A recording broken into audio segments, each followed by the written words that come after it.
there it is. Credits. That was nice. That was extremely nice. Very, very pleased with that ending. 100% one of the better endings that I've encountered in quite some time. That was nice. I just it feels so good to just have that final duel. You know, the duels in this game are so incredible. I love it. And we've dropped 3,500 frames today. Definitely an upload day. Alrighty, so Ghost of Tsushima Conquered. My overall thoughts. I like this game a lot. You know, I mean, probably evident that I spent 60 plus hours playing this game, just kind of going around doing the open world stuff. I enjoyed the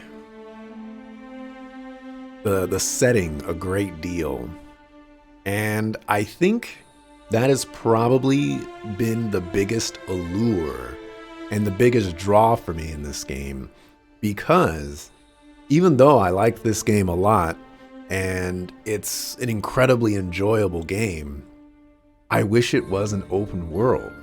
And I think the only reason that I wanted to experience as much as possible, and thus did basically almost to essentially everything that I could, was because this was a game set in Japan with samurai and the samurai setting, and that's where I love that's what I love the most about the game. And the open world aspects of it were kind of detractors for it. I think there are some sequences that work really well with it, but at the end, I wish it was more of a linear experience. Maybe not 100% linear, but I wish the scope was heavily condensed. So for the story, was it satisfying? Absolutely. I'm very pleased with that ending. And I had a great time with the story. I think one of the better aspects of this story is that I love the dynamic of I am a samurai and I live for honor. But in order to beat my enemies, I have to take upon the mantle of the Ghost of Tsushima.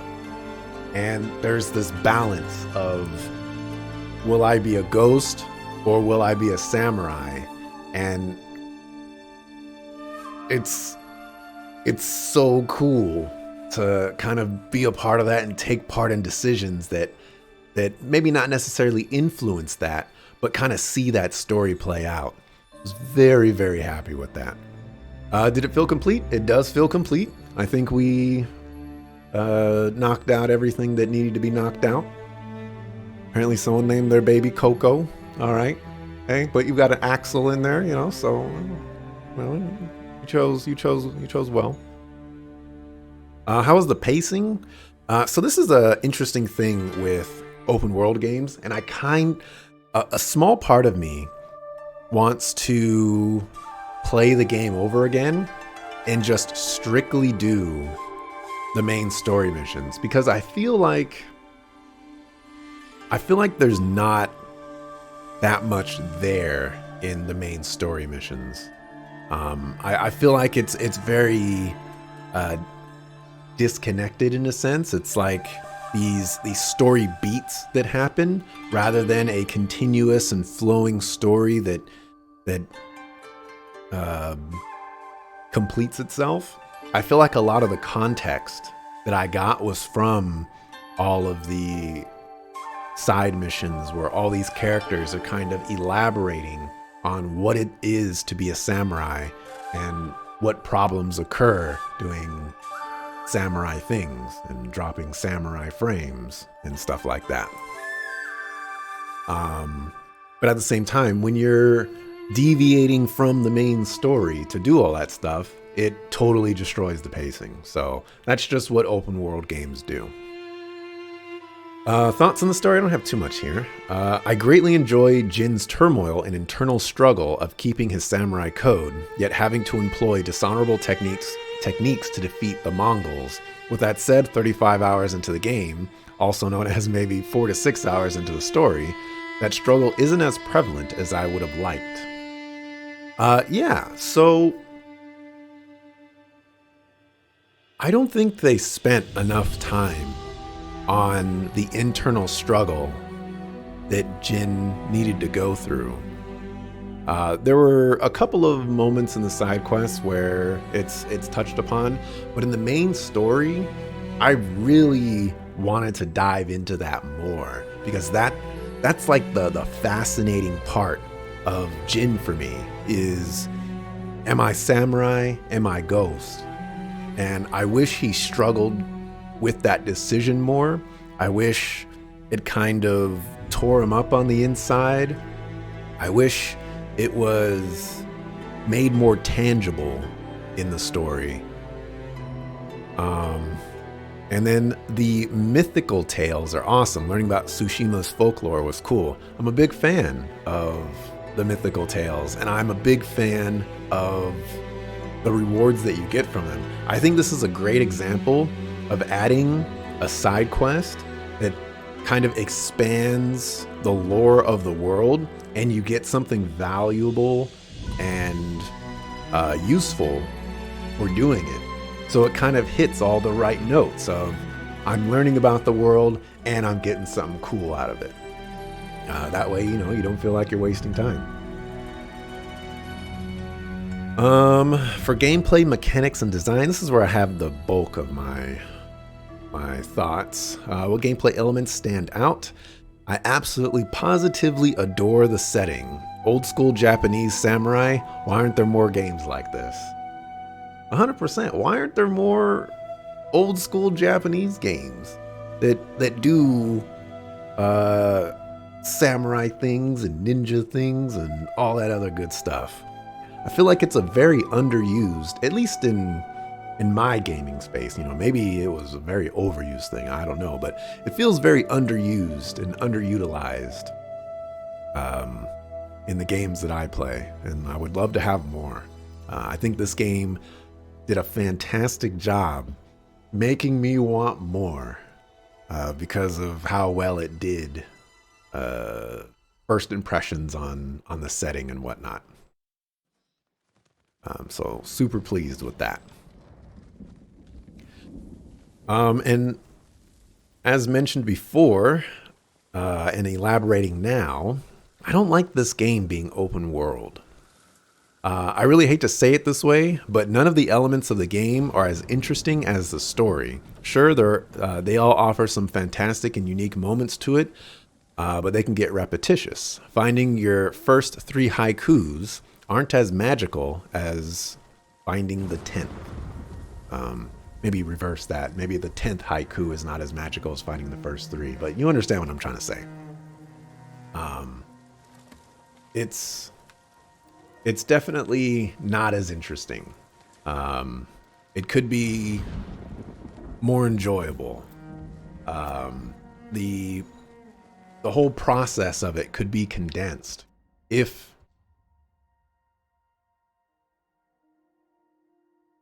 they found a better way to weave things together into a more linear experience is where I would like to go with it.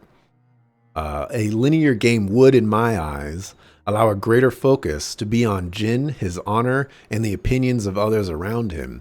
It would have been a cohesive journey instead of a piecemeal experience.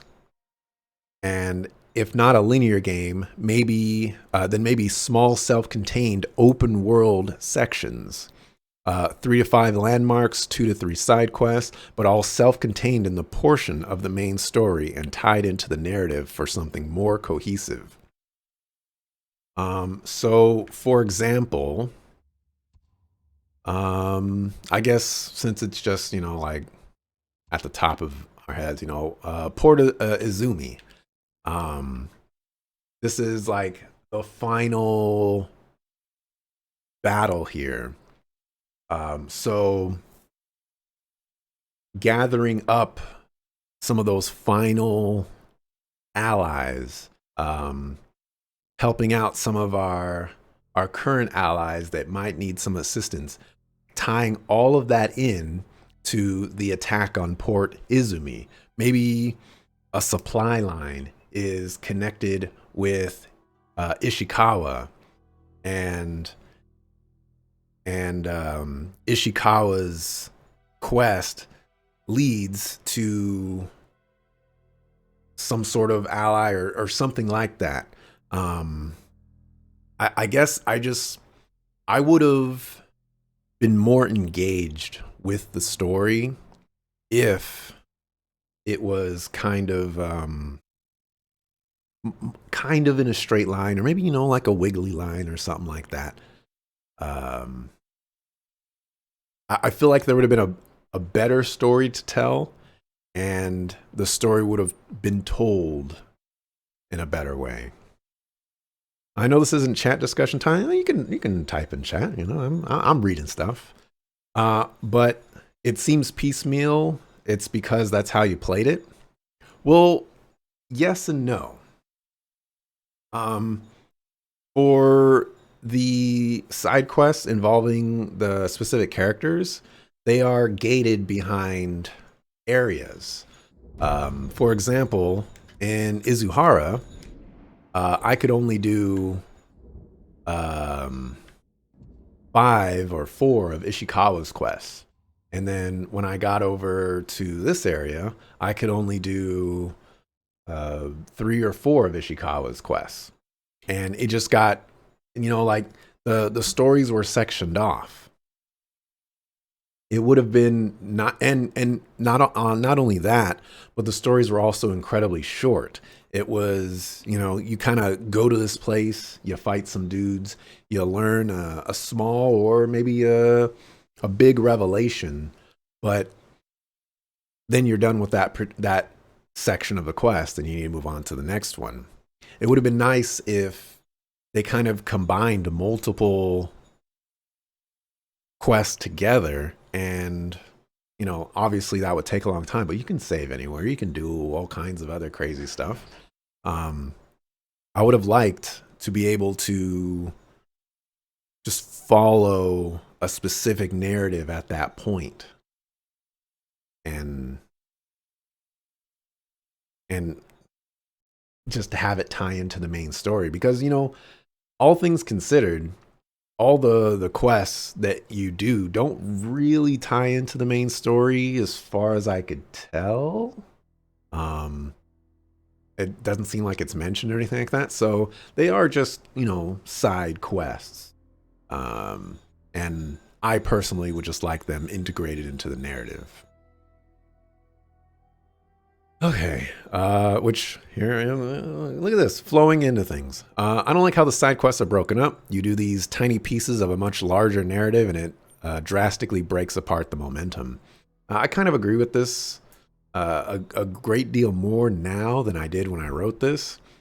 It would have been nice to be able to continue the quest immediately after ending it.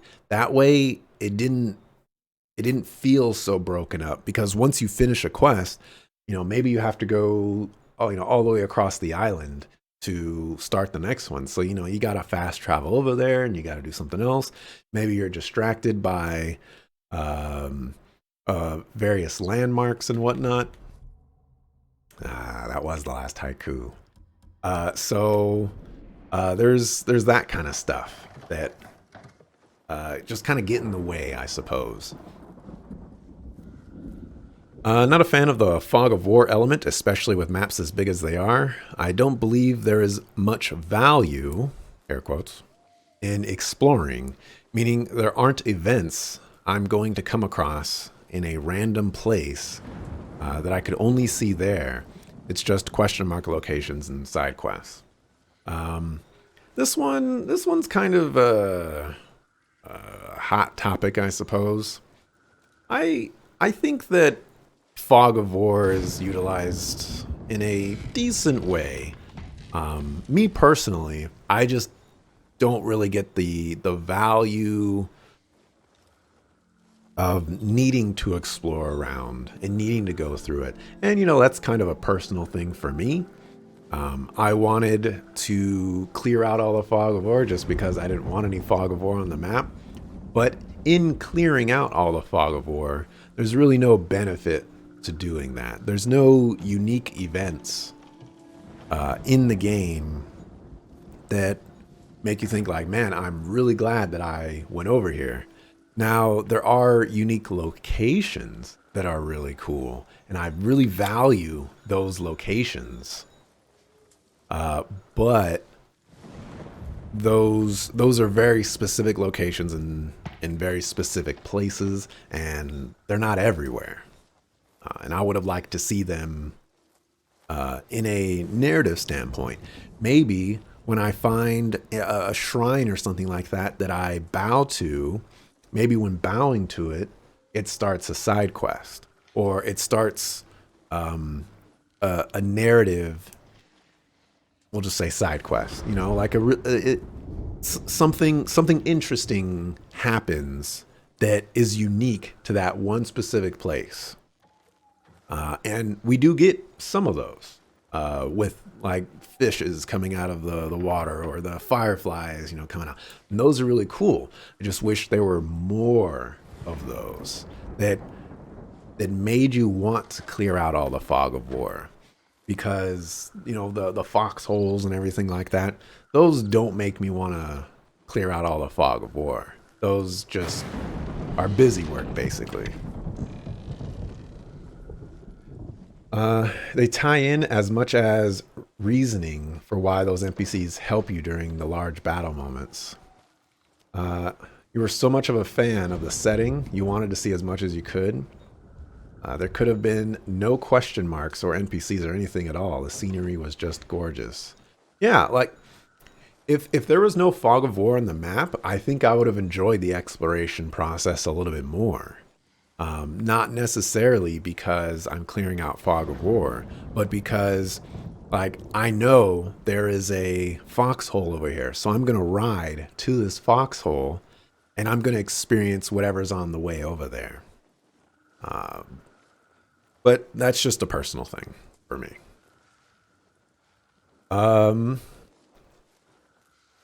Let's see. I love how true to samurai the game is, or at the very least to my perception of them. I greatly appreciate there is a bow for respect button, a wipe my sword of blood option. These small details come a long way in developing your own personal moments within the game. There has been so many. So I don't think wiping your sword of your enemy's blood is supposed to be disrespectful, but I just made it disrespectful, and it was fun for me to just stand over someone's body and be like, "Yeah, I'm wiping your blood off my sword. It doesn't deserve to be on my sword. You're dead now." I love those moments. Speaking of bow for respect, I love the hidden shrines. Definitely love the hidden shrines. Had a great time looking for them and just seeing what would happen with them. It's one of the most unique things in this game, and I love them. I like the methods of discovery the game offers. You follow the wind to specific landmarks and locations, and can also follow birds to those same locations without needing pins. I like this method quite a bit as well. This game has a very unique way of having no information on screen to really help you out. And so you kind of need to look to your surroundings to figure out where you want to go. When you're not activating the wind, you can see the way that the bushes are like bending towards the direction of your next objective. That's like super cool details that a lot of games just don't do. And it's great. I absolutely love many of the standout locations. Everything from a field of white flowers with the scar of a recent fire, or a field of red flowers that just looks so unique. There's a great deal of pretty places or objects that tempted me to take pictures of them. And I've mentioned this a great many times, that the reason I didn't take pictures of anything is because I don't have that much space on my PS4. I had to uninstall some games to install this game. But there are a lot of unique places that are picture worthy. And I think they did a really good job with those. While I don't think the upgrade system is revolutionary, I greatly enjoy the accompanying systems. I like how the currency of the game is supplies instead of gold or money. I like how there is a bartering system with many items unique to a specific type of category. This was super cool as well. I liked that I can pick up bamboo, and this bamboo is useful for upgrading my bows. I can also pick up steel, and this steel is useful for upgrading my my sword, and then like leather and cloth for my armor. It's a little strange to say it this way, but it feels more. I really don't want to use this word, but I want to say it feels more immersive to have a bartering system, or it feels more in tune with the game and how it presents it. It makes the game feel more authentic when it has a bartering system. It's not just, I want 500 gold for this. It made it more interesting to me that I had to trade these items instead of purchase these items. The cosmetics are super cool additions. The hats are cool, the armors are cool, the sheaths are cool, the masks are cool, everything is cool. They were all so cool that I wanted to get all of them. I am a big fan of how they handled the cosmetics, making some of them just, available in these there's really nice looking areas. Some of them you needed to find these pillars of armor. Some of them you can buy. Some of them you had to do long quest lines for. Some of them you had to do side objectives for. Like the armors are just really cool. I wish there were more. Honest, more is more, and more is good. When it comes to stuff like that. For the combat, I have yet to find any sort of functional lock-on method. Too many times have I flailed my sword at the air while I'm getting stabbed in the back. There desperately needs to be one. I 100% stand by this. I feel like I died too many times trying to use a strong attack, and I'm just like attacking next to the guy, and meanwhile the guy is charging up his attack to kill me. I wish there was a more consistent lock-on method, or just a lock-on method, period. I think that would have helped me out a great deal. The enemy variety is surprisingly diverse for only having 5 enemy types. This was incredibly cool, actually. With each new area, all the enemies kind of upgraded, and I feel like their play style changed a little bit. There's a sword guy. There's also a dual wielding sword guy who acts a little bit different. Man, this is getting windy outside. Acts a little bit different than just regular one sword guy. Then we got polearm guys, spear guys who are Sakafus, and we got shield guys. We got shield guys that light their swords on fire. It's crazy. There's a surprising variety of enemies in this game, and even when you're fighting, say, just a small variation of those enemies, they look different but similar, so that you know what you're dealing with. And they just have a little bit of change in how they move and act. And I enjoyed that a lot. Every single duel is amazing, and I really wish they played them up more. I think they played them up quite a bit, but I do wish there was way more emphasis on the duels. Duels might be up there with my like top three, top two favorite things in this game. They were absolutely incredible, and I really wish in the second area they had duels, and I wish there were more duels than just these five. I wish there were some in the first area. I wish there was some in the last area. The duels were just amazing, absolutely amazing.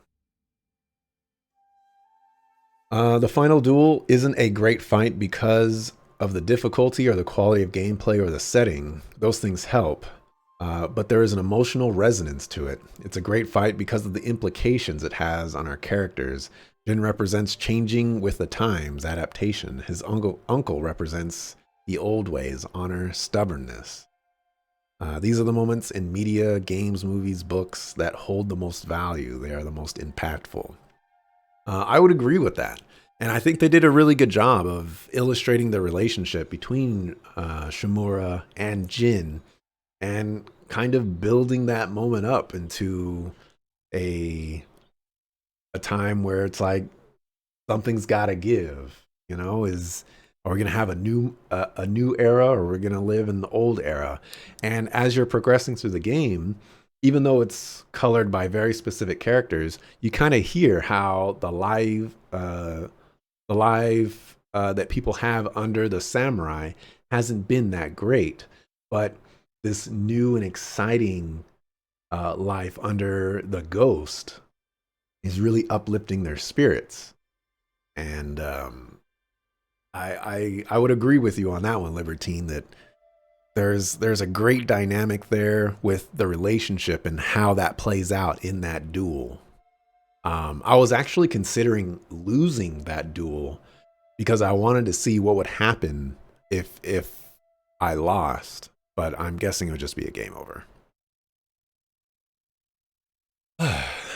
For miscellaneous sound and music, I'm a fan of the music. Unfortunately, I feel like there isn't much music in this game that plays often. When you're riding around on your horse, it really does feel kind of empty and void to me that there's no music playing. And I wish there were music.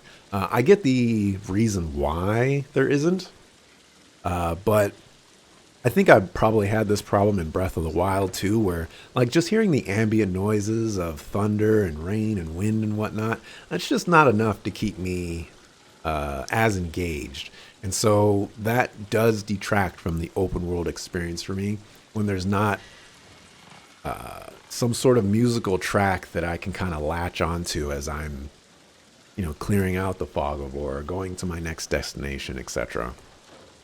For the voice acting, I did play this game in English voice acting, and I was very pleased with it. I actually feel like a lot of the actors that play the characters in this game are actually like Asian characters. I believe they do mocap for this game, and a lot of the characters look like their actors do. Ishikawa is played by the character or played by the guy who plays Jules Pierre Mao in The Expanse. And Ishikawa looks like him, just with the beard. And it's a crazy, uncanny resemblance. Khotun Khan looks exactly like the actor who plays him. So I feel like this is gonna not sound the way I want it to sound, but I'm gonna say it anyways. There's a sort of authenticity to how the English voice actors give their delivery, because you can For some of the characters, you can kind of feel an accent to their characters, whether it's maybe English is not my first language, or maybe I'm trying to portray this character in a different way. But some of the characters feel like they're speaking in a way that's true to that particular character, if that makes any sense. I was very pleased with the English voice acting in this game. It was really good. For graphics, a great many visual set pieces and just moments throughout that look great. Kind of touched on this already, but yeah, there's just a lot of great moments, to look out over the edge of a cliff and just kind of see the countryside and the lighting that hits the trees. It's really nice. From a visual stimulation standpoint, I feel as though going through the snow for Act 3 was a mistake. It's nowhere near as pleasing to look at as the first two act locations, and the unique areas of visual interest don't pop. I definitely do stand by this, and I've mentioned this quite a few times. The first two acts, you're going through forest land and kind of like plains and things like that. And you can look to your left and see, maybe there's a unique tree over there, or a nice field of white flowers. Maybe you look to your right and there's a field of red flowers. And maybe there's a burning building or something like that. There's a lot of color diversity. When you get to the snow area, it's just white and brown, basically. It doesn't feel as visually stimulating. You're not looking over here and you're like, wow, that looks amazing. It's just, wow, that looks like a frozen mountain. And I wish they messed around with the colors more, or I wish they just didn't have a frozen area and it was just another plains or something like that. I feel like a desert would be more interesting than a snow area, but that's just personal opinion. Replay value. Does the game offer additional story content in a second playthrough to warrant playing the game again? I don't think so. Nothing that I saw, I think, warrants a second playthrough. But again, I am curious to see how the story progresses if I just did the main story, and only the main story. There's a lot of curiosity for that. And if the developer is watching, basically all I got to say is that I would be very pleased to see a sequel to this game, but I also recognize that there's probably not a whole lot that a sequel could do. So maybe Ghost of another province or island or something like that in Japan. Just throwing ideas out there. I like the Japan setting. I like the samurai era. I definitely just want more of it. I personally would prefer a more linear storytelling experience, but if it's another open world game, I'll be fine with that. I had fun. I spent 60 plus hours on this game, and I wouldn't mind spending another 60 plus hours. So yeah, that's going to wrap it up for my thoughts on Ghost of Tsushima, having dropped 8,000 frames. What I'm going to do is I'm going to load up first I'm going to walk out of here, see if there's anything that I need to worry about. I'm going to load up my save, and I just want to see what happens when you spare his Shimura's life. See what happens with that. So